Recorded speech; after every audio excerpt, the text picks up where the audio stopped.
And welcome everybody to Unloaded segment. Boy, this is weird switching them up like it is very strange, but and we promise we'll get smoother at it. So we will absolutely we get better with age. We do. We've proven that. Well, yeah, absolutely. Look at me, man. I'm your future, dude. Oh, see? Okay, so I'm going to go ahead and admit it. It's starting to be okay with me. Yeah. You beat me down enough that's good. that it's starting to be okay with me. I think I've proven my resolve at growing my hair out. You absolutely are. I have taken all of the abuse and gleefully, and it's my midlife crisis hair. So it is. Let me go through it. And for those that know Furball, Montana long hair, boy, we had a good time last night at dinner. We all have our traditional Friday night meal over at Deuce's house. Yeah. And, Deuce waited till the right moment and popped on Furball because Furball's always been so proud of his long locks. Yeah. But they're not so long anymore. I just simply asked him how he liked having the second longest hair at the Paradise Pass Curve. Pretty simple. It went over really great. It was fantastic. He immediately got defensive. Oh, absolutely. It was great. Just immediately got very aggressive. Yep. Pulled the knife out. Yep. Stabbed the table. Oh, no. Yeah. Maybe not. But hey, I can't. It's the truth. Yeah. You're kind of rocking it, and then you bought that new hat out there in. I did buy a new top hat. Yeah, because I had to do that because the hats that I brought, due to the wind out there, the hats would not stay on my head because my hair makes my hat fit a little different. Yeah, it was. Had to go with the top hat, and which made me even more unrecognizable. That was a lot of fun to be out there and to see the number of people that you walked up to and talked to, and I could see on their face they weren't sure who you were. It was awesome. The voice they knew, but they didn't know. It was. And then when you told them, and some of them you didn't tell, some of them we walked off. Yeah, some I just let suffer. So yeah. How does he know so much about me? How does he know so much known you about for 20 me? years. Yeah, I've known you for 20 years. But okay, so and for those that don't know, we don't talk about it a whole lot. But over the last 2 years, I used to weigh 300 pounds, and I was able to lose 100 pounds. Yeah. In about 6 months, and living a lot healthier lifestyle, and feeling better, and all that kind of good stuff, which apparently made me very unrecognizable to people. And just for the record, I'm not terminally ill. Yeah, let's get that out there right now. I got that question several times. Are you sick? Yeah, it's not like, oh wow, you look nice and healthy. It's like, are you sick? No, right? No, I'm not sick. You weren't concerned when I was pre-diabetic and fat, right? I had no chin. I was sick then. I'm not sick now, right? Had more chins than a Chinese phone booth.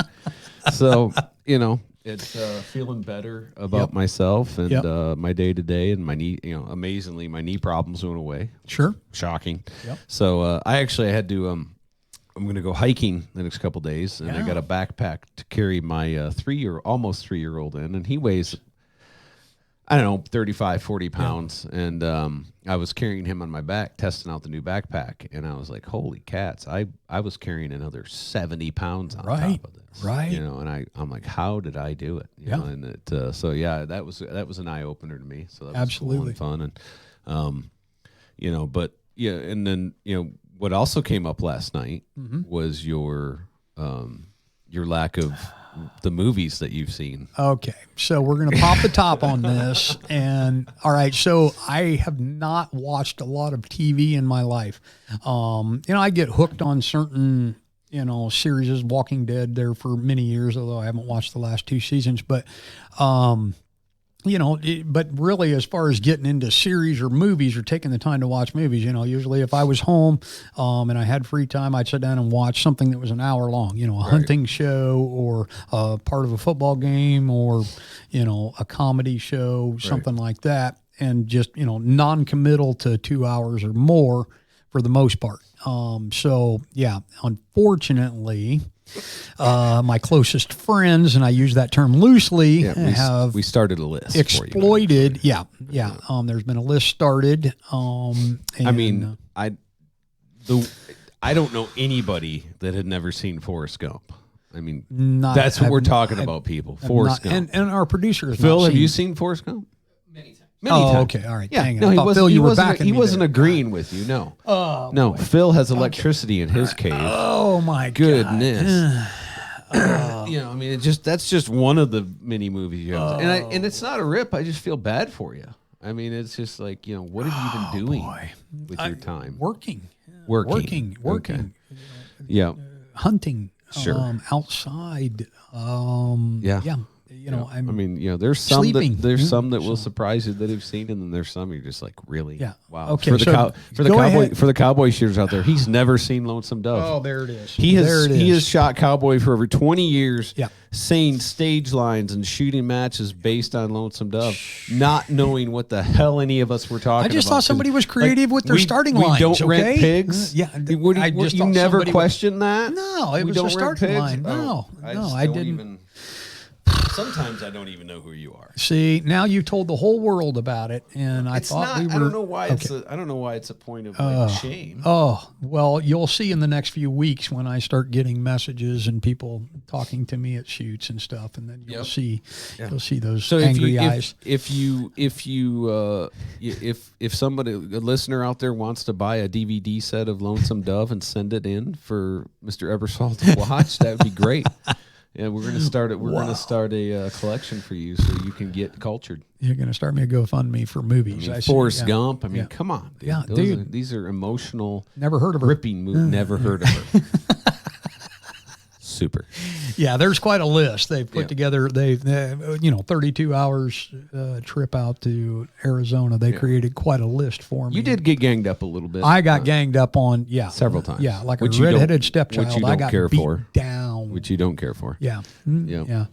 Yeah, I had to kind of like wreck the truck in order to make it all quit. Yeah. So, all right, let's talk about something else. Bam! Yeah. You never enjoyed the sing-alongs either. I don't understand. No, that got a little out of control too. So. Mostly because you don't know any of the songs, because your music knowledge matches your movie knowledge, which is horrible. Oh my God. See, this is okay, so it's not unloaded right now. It's just rip on CC time. I understand. Yeah, you're unloading on me. And another thing. And another Wow. Your sense and fashion is terrible. Oh, no, black T-shirt, dude. You can't go wrong. I know. Ash Lassiter. That's all. We dress the same. Yeah. Jeans, boots, and black T-shirt. Yep. That's the way to some roll. kind of T-shirt. Yeah. Yeah. So. Yep. Tom's my fashion advisor. So. Yeah, but obviously lots of stuff going on in the world right now. Yeah.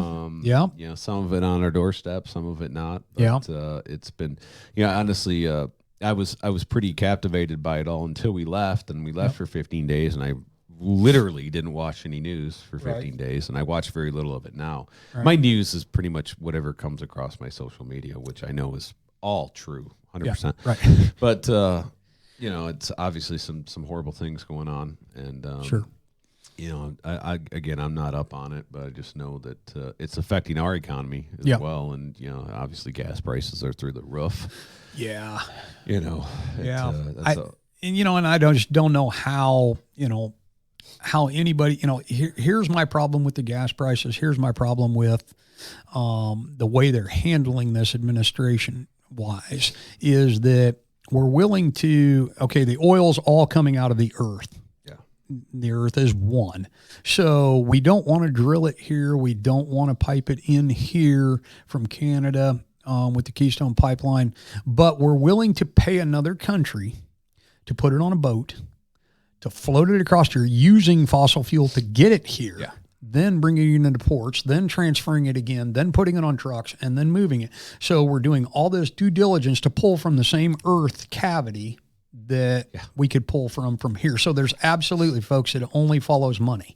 There's more to this than we know, and there again, let all the conspiracy theorists run how they want to run with it. But the fact is it makes no sense why we're not doing this here at home. We're not saving the planet by not doing it here because somebody's doing it somewhere and then they're transporting it. So even more energy is being built and burn up. But it's the clean hands concept that drives me crazy. Yeah. That we somehow, it's just like the mining of lithium. I mean, it's just, you could go on and on. Wind power, all of it. Electric cars. I mean, it just doesn't. It's just all about this little tiny narrative that people want to fit it into. And I mean, what happened to us being a self-sustaining country? I mean, sure. We are now dependent on foreign entities, and that sucks. Absolutely. And it hits everybody. It trickles down. Yeah. It turns your good $18 steak into a $28 steak. Yeah. You can't. Who can afford to buy a vehicle? Yeah. A brand new vehicle nowadays. I mean, Absolutely. I can tell you that, I work hard. I've got a job. My wife's employed. We got good jobs. I can tell you that we're never going to buy a brand new car. Right. I mean, because it just doesn't make sense. Right. Man, it freaks me out for my children. Oh, sure. Absolutely. And what's what in the world's gonna happen? And we're the one country that can, Absolutely. completely self-sustain. We could at any point isolate our country, still allowing people in and out for travel and that type of thing, but we could virtually eliminate or reduce tremendously the amount of imports that we do because our country is so big and so diversified with climates, with the technology, with the available manufacturing, with the available manpower. We could actually produce everything this country needs right here. Right.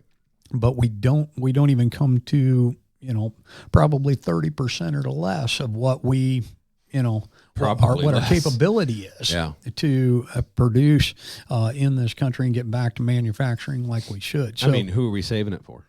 Yeah. What are we saving it for? Well, and there again, it's still being produced somewhere. So we're not, we're saving the planet. No, you're not even saving the United States because you're putting us under the obligation to maintain these relationships that aren't healthy for us as a country, financially or otherwise.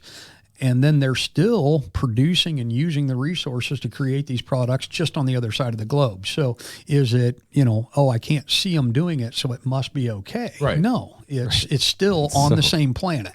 And God help us if we ever go to Mars and screw that planet up. Right. So, why are we trying to pick another planet to go screw up? Let's get this one right first before we do that. Yeah. So, and what really boggles my mind is the absolute silence of the news media and everything on the current administration. Oh, yeah. I'm not surprised. Right. But I can watch any press conference and just shake my head. Oh, yeah. I can't watch him for more than a couple minutes. What in the world is he talking about? Yeah.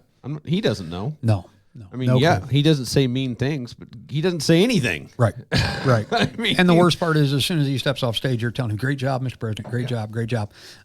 No, not really. So he doesn't really probably think he's doing a bad job. And I've thought about that different times. He probably does not know how horrible of a job he's actually doing with this. So yeah, he probably thinks he's doing a wonderful job in the Senate. Yep. Yeah. Nice. Very nice. Very nice. So, and the whole Ukraine thing, which is the hot topic right now, my statement here in a second, of course, it's our podcast, so I guess we can do this, and this is unloaded. So this is my opinion. And there again, this is my opinion. May not be popular with some folks. Just hear me out on this opinion. The president of Ukraine is being hailed as a hero. And they're doing all kinds of video clips of him, walking with the military and in a T-shirt, in a clandestine location, giving speech, and asking for assistance and asking for weapons and asking for things. Their country, and I spent a lot of time thinking about this while we were driving, and you were on your phone, and I just had time to think, and he had the opportunity to prepare for the two highest potentials to affect his country. Okay, the two highest potentials, terrorism. Okay, every country in the world, terrorism is probably one of the largest and hardest threats to combat because you don't know when they're going to strike or how big it's going to be, and it doesn't take a lot of people to be able to create a terroristic event. But that is done by intelligence. So a very, very good in our case, the CIA, the NSA, and response teams for such things. Their country, call it whatever you want to call it, but intelligence. So that aside, don't know what their intelligence situation was, but the obvious, absolute other threat, especially after Crimea was taken in 2014, was invasion by Russia. There was no greater threat to the Ukraine than the invasion of Russia. Absolutely none. And with Crimea, where it was at, it only makes sense at some point Russia would want that. It ties everything back together. Right. And it gives them complete access to the ports. And for him to not prepare for that any better than he did. And there again, some people may think my opinion's, not popular, but my opinion is he has done a very, very bad job, almost Joe Biden-like, in preparing his country for the invasion. They have, concrete's one of their large produced products there. They had no barriers preset. They had nothing along their borders as far as any type of barriers to keep tanks from rolling straight on across. Their main city, if you look at the map, it is a lot of waterways all around that city. It almost breaks it into several little islands or peninsulas, and there's bridges connecting all those. Why were those bridges not pre-rigged by their military to be able to be detonated to prevent tanks and such from rolling in? And any type of, personnel carriers or even foot soldiers to get there. That's a classic, that dates back to the beginning of time, moats around castles, and so, none of that was, and everybody was, there was one soldier that detonated a bomb on a bridge, one of the Ukrainian soldiers, and he was a hero for doing that to stop the advance. Why did he have to do that? Why didn't the president and his military already have all that staged, or at least have it as strike targets for their own military to come in and strike them prior to Russia coming in? They knew the infrastructure was going to be destroyed by Russia. So why not destroy it themselves and prevent Russia from crossing it, then destroying it? Same thing with their airport. That was a very large contention for Russia to try to take over the airport. Why did they not destroy the airport ahead of time? They can ask for money to rebuild their infrastructure if they survive the event. But then to turn around and last minute start handing out rifles to 80-year-olds and say, this is how the gun works, now go shoot a trained professional soldier. Come on, and there again, this can start a whole new argument on the Second Amendment. Because had these people already had their firearms, already been experienced and skilled in it, it could change the nature of an invasion to start with. Well, look, I guess if you want a comparison, look at Israel. Yeah, absolutely. Absolutely. The country ready to fight. Absolutely. Been fighting longer than anybody else in the history of mankind. And there's a country that's ready to rock. And 15 years ago, I was fortunate enough with the business that I was in, I got to spend a lot of time in Israel. I went to Israel several times for very lengthy periods of time, sometimes up to 2.5 weeks I was in Israel. So I got the opportunity to really get to know that country. It's a fantastic country and such a small country and such a strong country that the Middle East fears Israel the size they are. Which is just a very, it's probably a fourth or less the size of Ukraine. So, but yet they're feared everywhere in the Middle East because they are so tough and because everyone in that country serves in the military. Israel, if I think this is correct, all females have to serve 2 years and all males have to serve a minimum of 3 years. I have some relatives in Israel. So they all served. Yep. And their battle plans and such, the people that I knew there in Israel that I was there for the business, of course, they were lifelong residents there, and we talked a lot because I was very interested about it. Their battle plans, their backup plans, and things that the civilians knew about. Things that how they would react if this happened, if this happened, if this happened, were all fantastic plans, pre-planned, pre-set up, pre-staged, and we seen none of that in Ukraine. It was like, oh my God, they invaded! What a surprise! No, not a surprise. So. It's like trying to build a go bag in the middle of an emergency. Right. Yeah. You see the mushroom cloud, and then you decide you want to start building a chemical kit. Going back to the preparation that we've talked about, even on the small scale. And guys, we're not, and I think when events of this size happen, I think it gets swallowed up by the vastness of it. Yes. But it's simple stuff. This isn't overly complicated. These aren't overly complicated concepts. Right. And I the more you say it, and the more we've talked about it, the more I tend to agree with you. Now has he escaped the country and then hiding out somewhere? No. But I'll give him respect for that, and definitely how he's acting and standing up and responding now. But again, I guess and I guess hindsight can always be 20/20. But it wasn't like that was a surprise. I guess, exactly. Exactly. Yeah. And so, anyway, we'll see how it all plays out. Our thoughts and prayers are for the people of Ukraine. Absolutely. I'm not taking away from the from the sadness and the horrible situation that they're in there, and I feel for them in that respect, and I hope it turns out well for them. But that's just my opinion on the leadership right now. I hope they can turn it around, but ordering, or having other countries ship them, multitudes of guns and artillery and such right now, it's too late to do that. Yeah. You're going to train these people how to use this, and we're talking about a few thousand of each. I think, the other day they were talking 5,000 mortars going to be sent over. It's too late. They're in country. Right. So the mortar should have been used on the border to start with. Right. And then you're having to train the people and skill set them to be able to do that. It's just, it's not a good situation. We're just kind of throwing money in order to make ourselves feel better, I think, in a lot of respects. And, I wish them the best of luck. I wish there was a peaceful ending to this. I wish there was some sort of negotiation they could come to. Don't know if they can. There again, that becomes above my pay grade. And all this is just my opinion and speculation anyway. So, okay. Any other topics? No, I think we've had a pretty full hour. Okay, so, we'll mention another sponsor here. We the People Munitions Company, yes. One of our sister companies here to Two Bear Arms, and produces fantastic ammo for both defense ammo and practice ammo and competition ammo. Yep. We had a lot of it out there. SAS booth sold a lot of our ammunition out there. It was fantastic, and I know you shot the ammo. I shot the ammo. You did good with it. I didn't do so good with it, but it wasn't the ammo. It wasn't the ammo's fault. So. Right. I can only do so much. I'm not a miracle worker. Yep. So. Yep. No, ammo's available right now on the website. Actually. Right. So, right. Yep. As well as we've got some other products on there. So it's gonna be immediate shipping on 38 Ranch Hand, guys. Hey, there you go. You guys want ammo for summer? There's not a ton of it. There's quite a bit of it, but there's not a ton of it. Yeah, limited supplies right now. But you want to shoot all summer long? Get on there, in the next couple of days and get it ordered before it's out of stock again, and get it ordered so you can shoot this summer. Order enough of it that you can shoot all summer long, because we just don't know what the supply chains are going to look like. They come and they go. They come and they go.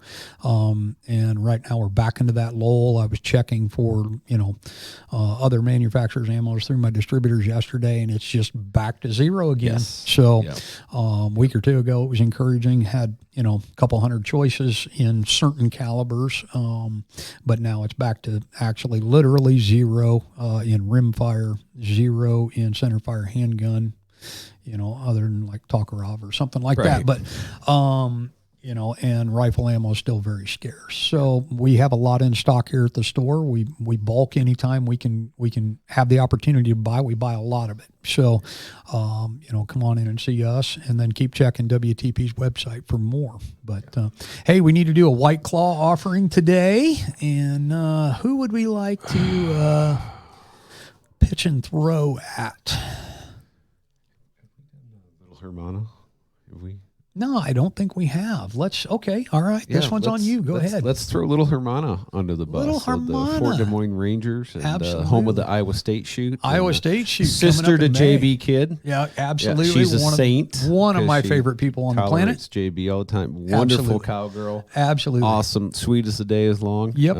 I think she would love to provide some White Claw. Absolutely. Absolutely. Yep. Little Hermana, you're up. So if you know her, get a hold of her. She will get you the White Claw or ranch water of your choice, and make sure that gets to you.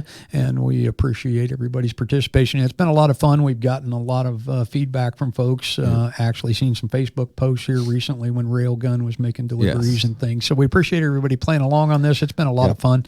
If you look around on social media a little bit, you'll find a couple pictures of us out in... I did not consent to that picture. Just for the record. He had way too much White Claw that night. I had no White Claw that you night, don't even, no, you can't say that. You can't prove that. You cannot prove point. that. So, I did not consent to that. While we were picture, watching Lonesome Dove, he was, wait a minute. No, we didn't watch Lonesome Dove that night. No. But, okay. So anyway, there's a couple pictures floating around of Deuce. If you don't have those pictures, let me know. I can send them to you. I've also got some of Deuce dancing out there at EOT we're posting secrets. We're posting secrets. That will change the nature of our friendship. So So let me know if anybody needs a copy of that for any reason. A producer wants a copy of that. So maybe we'll throw that at the end of this podcast. We'll just pop a little picture up there. Of, yeah. Hey, it's a dirty game out there, dude. So you popped the top last night. So anyway, folks, we run real long on time today, which is great because it's our podcast and we can do that and we don't have to pay for the extra time. So we thank everybody for watching and we thank you for paying attention to our new format. We hope you enjoy the new format. Let us know what you think. And as we always say, keep your powder dry. Thanks for listening.